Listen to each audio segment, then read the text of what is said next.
Today, I'm going to tell you about an unsettling incident that occurred on August 16, 2007, in the Chongyari area of Hwaseong City.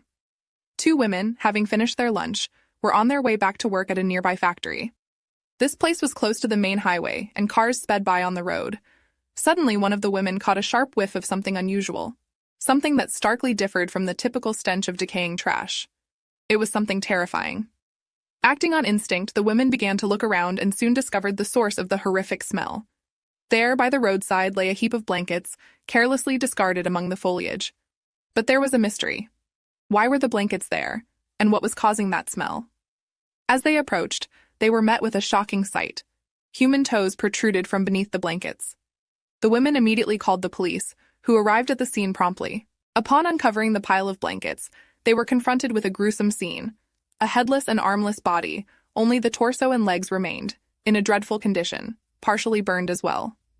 The dilemma was that the most crucial parts for identification, the head and hands, were missing. The body was sent for examination, and soon forensic experts determined that the cause of death was acute cyanide poisoning. The victim had been poisoned with potassium cyanide. But what was even more peculiar was the manner in which the body had been dismembered. It was done with remarkable precision. Typically, criminals use a saw or knife, leaving rough marks.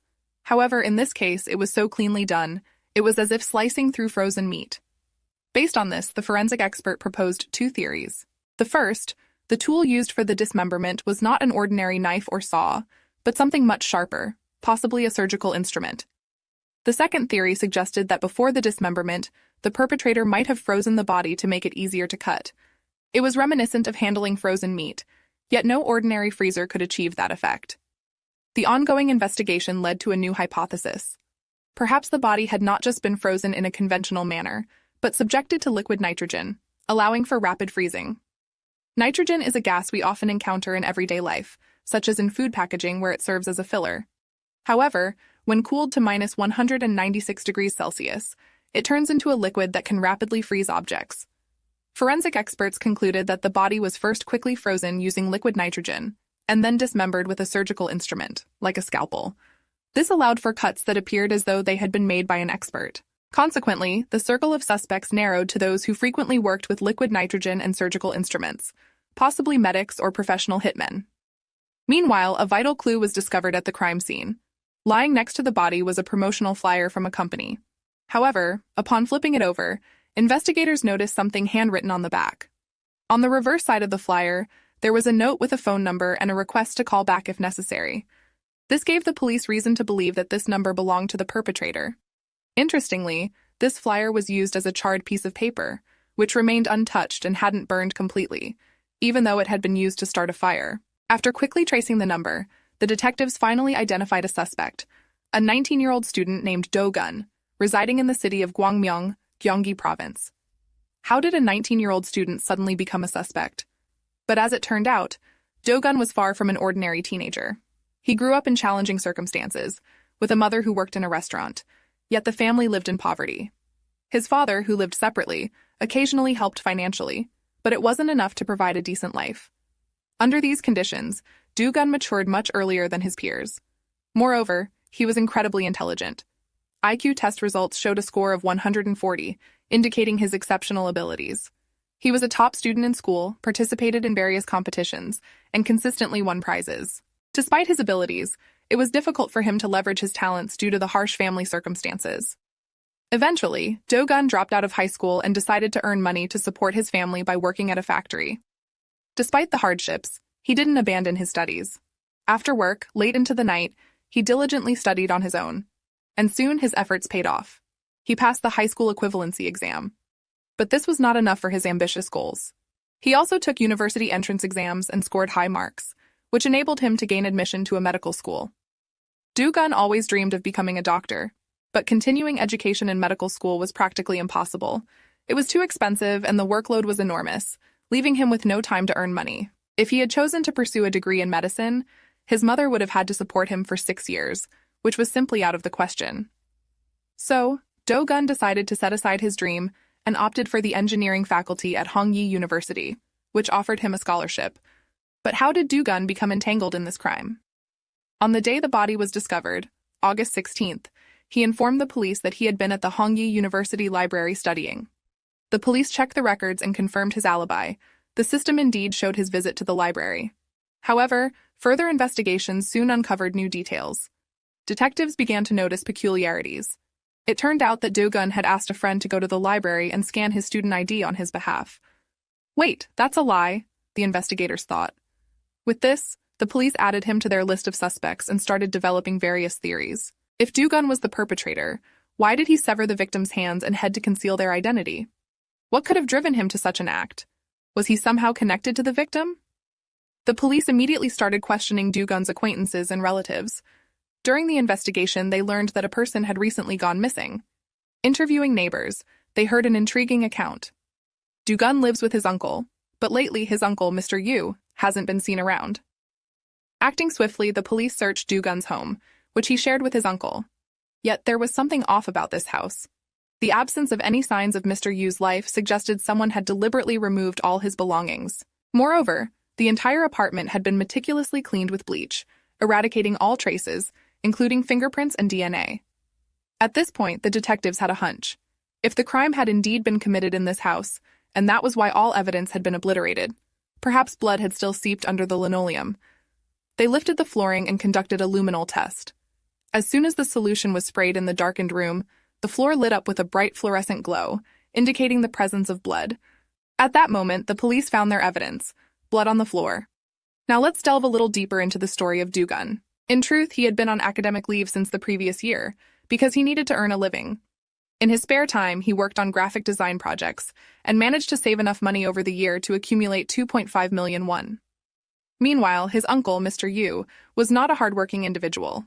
Unemployed, he often engaged in illegal activities, including dubious dealings with bodies. When Do-gun learned about his uncle's difficult situation, he decided to help him and took his last savings, 2.5 million won, to lend to him. But it was precisely at this moment that his life took a turn for the worse. In April 2007, a fire broke out in the house where Do-gun lived with his mother. Suddenly left without a roof over their heads, they both moved in with his uncle. However, those 4 months spent with his uncle were pure hell for Do-gun. His uncle, often returning home drunk, would scold him and sometimes even instigate fights. He regularly demanded money from Do-gun, barking, "Hey, got any money? Hand it over," and took whatever he had since he was a compulsive gambler. This pushed Do-gun to desperately seek a way out of his uncle's home. But to leave, he needed to reclaim the money, the 2.5 million won, he had lent his uncle. Multiple times, Do-gun asked for his money back, but his uncle ignored these pleas and continued to beat him. Eventually, the pent-up rage exploded, and Do-gun resolved to kill Uncle Yu. He was well aware of his uncle's habits. For instance, his uncle always drank only half a bottle of vodka, saving the rest in the fridge for later. A few days before the crime, Do-gun ordered potassium cyanide online. On August 3rd, as was his habit, his uncle drank half the bottle of his favorite drink and placed the remainder in the fridge before leaving the house. During this time, Do-gun added cyanide to the remaining vodka. That evening, upon returning home, Mr. Yu drank the rest of the beverage and immediately collapsed to the floor. The murder went according to plan, and in an effort to complicate the identification of the body, Do-gun decided to sever the head and hands. He used liquid nitrogen, which he had prepared in advance, to quickly freeze the body. With his knife, which he always carried, he cut off the head and hands. He hid the dismembered body in garbage bags and stashed them in the freezer to keep his mother from noticing. Then he meticulously cleaned the house, erasing all traces of evidence. The only task left was to dispose of the body parts before they started decomposing and emitting an odor, which could arouse his mother's suspicions. A few days passed, and on August 13th at 4 a.m., Do-gun wrapped his uncle's body in a blanket, loaded it into his car, and drove along the highway to the Gyeongbuk province. He pulled over at the nearest ditch, retrieved a flyer from his car, and used it to set the body ablaze. Watching it burn, he likely thought he had successfully covered his tracks. 2 days later, on August 15th, also in the early morning hours, he drove to the coast, to the secluded area of Songdo-dong in Incheon, and took the head and hands with him, discarding them into the sea. In this remote spot, where no one was around, the body parts were thrown into the ocean, and fortunately for him, the tide carried them away, disappearing beneath the waves. To this day, Mr. Yu's head and hands have never been found. Thus, every trace of the crime was painstakingly concealed. Soon after, when the investigation was nearly concluding that Do-gun would be apprehended, he called the police himself. The call came on August 27th, and Do-gun was intoxicated. He confessed, "I am guilty. I no longer deserve to live." The police immediately suspected he might attempt an effort to leave this world and urgently began tracing the call's origin. It turned out to be from the parking lot of a nuclear power plant in Ulsan, located in Gyeongbuk province. The police rushed to the scene where they found a drunken Do-gun clutching a farewell letter. He was promptly arrested. Upon arrest, Do-gun fully confessed to his crimes and revealed the real motives behind his uncle's murder. In his confession, he recounted details of his tragic childhood, which no one had known. In 1998, his mother, who worked in a restaurant, met his father, who was already married with 4 children. Their relationship was extramarital. Do-gun, born under such circumstances, was not a particularly wanted child. Despite his family, his father convinced his wife to officially register Do-gun in the family, but the relationship with his mother gradually deteriorated. While his father, who had become a police colonel, lived a stable life, his mother and Do-gun continued to live in poverty, struggling to survive. Do-gun soon found himself grappling with difficult life circumstances. After reconnecting with his father, Do-gun moved back into his father's house for a while. However, he was met with numerous challenges there as well. His father's family couldn't accept him, as he was born out of wedlock, and his presence was anything but welcomed. Faced with such a situation, he returned to his mother. After their home burned down, they moved in with an uncle, but it turned out that the uncle wasn't supportive of his mother at all.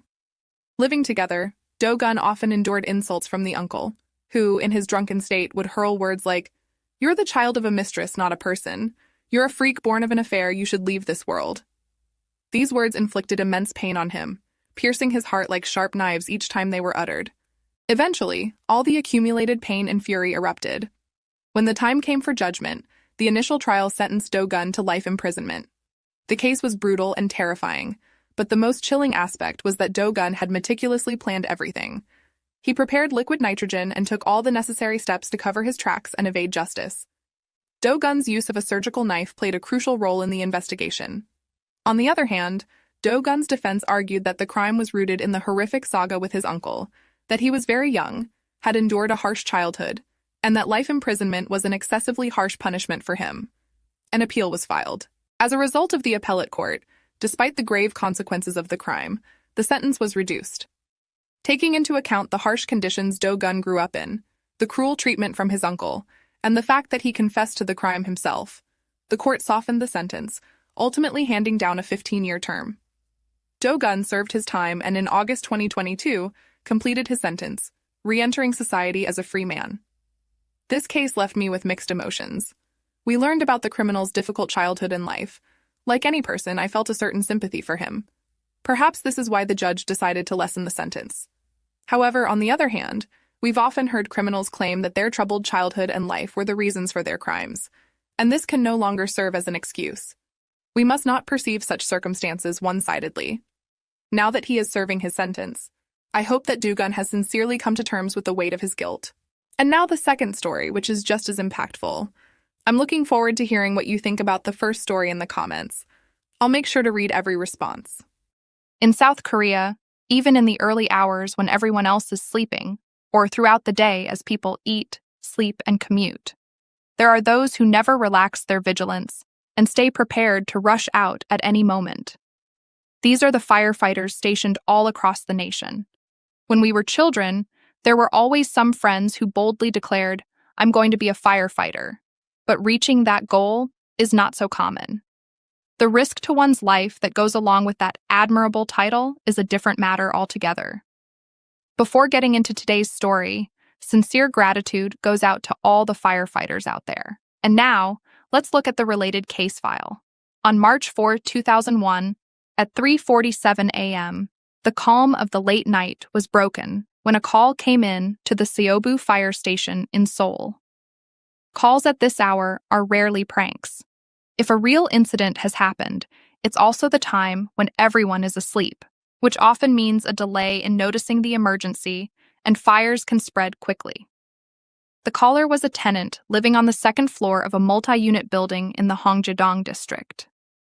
Unable to sleep, he had gone to the window to smoke, and happened to see smoke rising from the first floor of a red brick house across the way. Realizing the danger, he made the emergency call. Soon, not only Seobu Fire Station, but also nearby stations joined forces. Around 20 fire trucks and 46 firefighters were deployed. They believed that if they arrived quickly, they could keep the fire from growing out of control. However, they were blocked by an obstacle.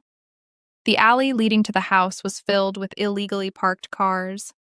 It was only about 150 meters from where they'd parked to the fire, but it was impossible for the fire trucks to get through. In the end, the firefighters disembarked, connected 12 hoses, picked up gear weighing over 20 kilograms, and ran toward the scene. By the time they reached it, the fire was already at its peak, with flames bursting menacingly through the windows. One firefighter shouted, "We must rescue any people inside first. Check how many are in there." Everyone sprang into action for rescue. After just 5 minutes, miraculously, the owner and the tenants, all 7 people in the house, were evacuated safely. That was a huge relief. Then, one person began to wail, "Oh no, my son is still in there. Please save him." She was the middle-aged owner of the house, referred to here as Ms. A. She sobbed and said her 32-year-old son, Mr. Choi, was still trapped inside. The firefighters tried to calm her, then 3 members of Rescue Team 1 re-entered the building.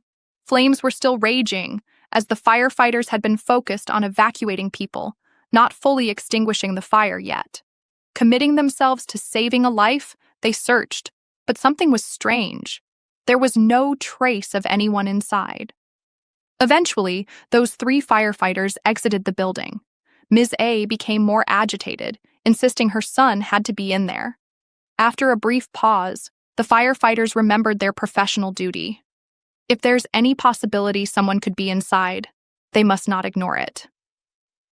So, Rescue Team 1 and 4 more firefighters, a total of 7, rushed back into the dangerous inferno. Inside, temperatures soared, and dense smoke and flames reduced visibility to near zero. The firefighters combed every possible corner: bedroom, bathroom, kitchen, yet nobody was there. As they prepared to leave, firefighter Kwan and 2 colleagues decided to check the boiler room, the one place they hadn't looked. They announced they would quickly check it and descended to the basement. The team searched the stairwell and the boiler room, but still found no sign of Mr. Choi. As they turned back at about 4:17 a.m., intending to leave the basement, there was a deafening crash. The fire had weakened the old building so severely that, unable to withstand the flames, it collapsed in an instant. Tragically, all 7 firefighters inside were buried beneath the rubble. Others outside were struck by flying debris and knocked to the ground. The entire scene turned chaotic. Firefighters on site cried out in despair, then scrambled to save their trapped colleagues. They faced a critical challenge. The interior was filled with toxic fumes, and the buried firefighters each carried an oxygen tank that provided only about 25 minutes of breathable air. Entering to rescue them was urgent, but if that operation didn't happen fast, there was no guarantee the buried firefighters could survive. Meanwhile, word of this massive accident spread, prompting firefighters from 11 stations across Seoul and the surrounding area, about 250 in total, to converge on the site. The biggest obstacle now was the massive concrete. Heavy machinery couldn't just bulldoze in without risking the lives of those buried beneath, and moreover, the illegally parked cars still clogged the area, making it difficult for large equipment to even get close. Ultimately, the firefighters resorted to shovels and picks, digging through the rubble by hand. Snow fell in icy gusts, but the rescuers worked until they were drenched in sweat. About 50 minutes later, around 5 a.m., they managed to pull one firefighter out near the entrance. Everyone rejoiced momentarily, but they had no time to rest. More colleagues were still trapped inside. 6 of their comrades remained under the debris. As rescue efforts continued, 7 a.m. arrived. 2 hours had passed since they'd rescued the first firefighter. By then, a small passage in the basement had been cleared, just enough for someone to crawl through. Firefighters crawled on their hands and knees through that tunnel, feeling around for signs of their teammates. After roughly 30 more minutes of effort, At 7:34 a.m., they found firefighter Lee Seung-gi. 3 minutes later, they got to firefighter Kim Ki-seok. Soon after, they located firefighters Park Jun-woo, Park Dong-gyu, Jang Seok-chan, and Park Sang-uk, retrieving all 6 remaining personnel. Unfortunately, all were in extremely critical condition, barely conscious. Ambulances rushed them, along with the colleague found earlier, to nearby hospitals. The rescuers felt relief that they had recovered their comrades at last, but the situation was dire. One more task remained. They still hadn't found Ms. A's son, Mr. Choi. The firefighters continued searching for another hour and a half, their physical and emotional resources wearing thin as they wondered why he was nowhere to be found. Then Ms. A, looking uneasy and embarrassed, approached the firefighters. She quietly confessed that her son had already gone to his maternal uncle's home. The shocked firefighters stopped in their tracks. The one who relayed the message to the others collapsed to the ground and broke into sobs. Who had they risked their lives for? They had only been following protocol. At 9:28 a.m., the rescue operation was finally called off. Exhausted from working through the night, the firefighters found themselves less physically tired than emotionally shaken, silent and unable to leave the scene for a long time. Then came even more shocking news. It turned out that Mr. Choi, the son who had already fled to his uncle's place, was the arsonist who started the fire in the first place. He was the reason these firefighters had entered the burning building, and as if that weren't enough, tragedy piled on tragedy. 6 of the 7 hospitalized firefighters did not survive their injuries. It was a harrowing chain of events. Mr. Choi was arrested on the day of the fire. When questioned about his motive, he spoke of resentment toward his mother. That night, at around 2:30 a.m., he'd come home after drinking. His mother scolded him for wasting his life on alcohol at his age. Their argument escalated until he physically assaulted her, forcing her to flee upstairs to a tenant's unit. Left alone, Mr. Choi's anger boiled over. In a rage, he lit a piece of newspaper with his lighter. Perhaps the sudden flare-up briefly startled him, but instead of extinguishing it, he dropped it. The flames spread to a blanket, flaring out of control. Panicked, he ran outside and escaped to a relative's house, leaving the fire to rage behind him.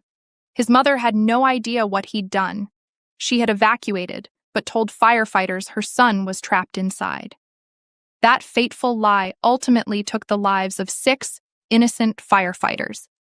It was a heartbreaking outcome. Following the incident, prosecutors charged Mr. Choi with arson and also indicted him on charges of assaulting his mother. Of course, the grief-stricken families of the fallen firefighters wanted to hold him accountable for their loved ones' deaths. Yet legally, it was classified as an accident during a rescue. Thus, Mr. Choi was indicted only for the fire and the violence. In court, he received a 5-year prison sentence. It was a shockingly light punishment. The court cited diminished capacity, noting that Mr. Choi had a history of mental illness dating back to 1989 and had been hospitalized 3 times. Understandably, the bereaved families were outraged. Nevertheless, one outcome of the Hongjaong arson case proved significant. It became a catalyst for dramatic improvements in South Korea's firefighting system. At that time, the firefighters' working conditions were severely underfunded. Perhaps most shocking, on the night they were dispatched, the firefighters were not wearing real fireproof gear, but rather something akin to waterproof outerwear, similar to a raincoat. Because of budget constraints, instead of receiving fireproof suits costing about 1.2 million won each, they were issued 80,000 won waterproof garments. Of all equipment, clothing is directly tied to their survival, yet cost concerns outweighed safety. Once the tragedy in Hongjaong became widely publicized, outraged citizens demanded accountability and improvements. The fire authority eventually announced support for proper fireproof suits. Another problem emerged, however, a shortage of manpower. Firefighters typically worked a rotating 24-hour on, 24-hour off schedule, meaning a single firefighter was responsible for roughly 2,000 residents. In such a system, running on little rest leads to chronic exhaustion. On top of that, immediately after the Hongjaong fire, those same firefighters had to go back out on calls the very next day, some without even receiving proper medical care because there simply weren't enough personnel available to cover shifts. Over time, conditions did improve. The system shifted from 24-hour rotating shifts to a 3-shift schedule. From today's perspective, these measures seem obvious, but they only came into effect after the tragedy. 2 days after the fire, on March 5th, a joint funeral was held for the fallen firefighters. Over 3 days, around 30,000 citizens came to pay their respects.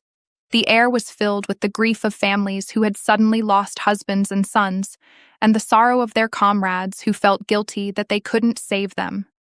Among them, a fellow firefighter, Lee Seong-chan, looked at the memorial portraits and said his final goodbyes.